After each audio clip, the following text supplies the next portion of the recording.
കേരള കർഷക സംഘത്തിന്റെ ആഭിമുഖ്യത്തിൽ നടത്തുന്ന പഞ്ചദിന സത്യാഗ്രഹ സമരത്തിന് മുന്നോടിയായി കർഷക സംഘം പുനലൂർ ഏരിയ സമരപ്രചാരണ വാഹനജാഥ സംഘടിപ്പിച്ചു. ശനിയാഴ്ച രാവിലെ 9 മണിയോടെ ആര്യങ്കാവിൽ നിന്നും ആരംഭിച്ച വാഹന പ്രചരണ ജാഥ CPIM Punalur area secretary MA Rajagopal ഉദ്ഘാടനം ചെയ്തു.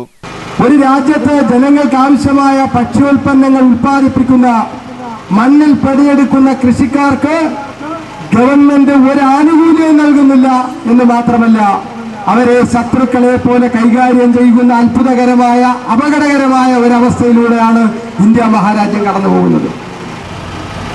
5 ദിവസക്കാലം നീണ്ടു നിൽക്കുന്ന ലക്ഷക്കണക്കിന് കൃഷിക്കാർ പങ്കെടുക്കുന്ന ഒരു സമരം കേരളത്തിൽ സംഘടിപ്പിക്കുന്നതിൻ്റെ ആവശ്യകതയെ സംബന്ധിച്ച് നാട്ടിലെ ജനങ്ങളുമായി ചർച്ച ചെയ്യുന്നതിന് വേണ്ടിയിട്ടാണ് ഇന്നത്തെ പ്രചരണ ജാഥ. ടൈറ്റസ് സെബാസ്റ്റ്യൻ, M ഡാനിയേൽ എന്നിവർ നയിക്കുന്ന ജാഥയ്ക്ക് തെന്മല, ഇടമൺ, കലയനാട്, പുനലൂർ, തൊളിക്കോട്, വെഞ്ചേമ്പ്, കരവാളൂർ എന്നിവിടങ്ങളിൽ സ്വീകരണം നൽകി.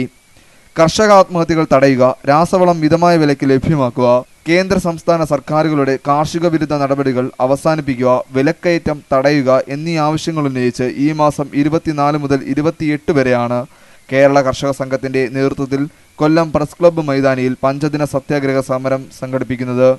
News bureau, Aryankavu.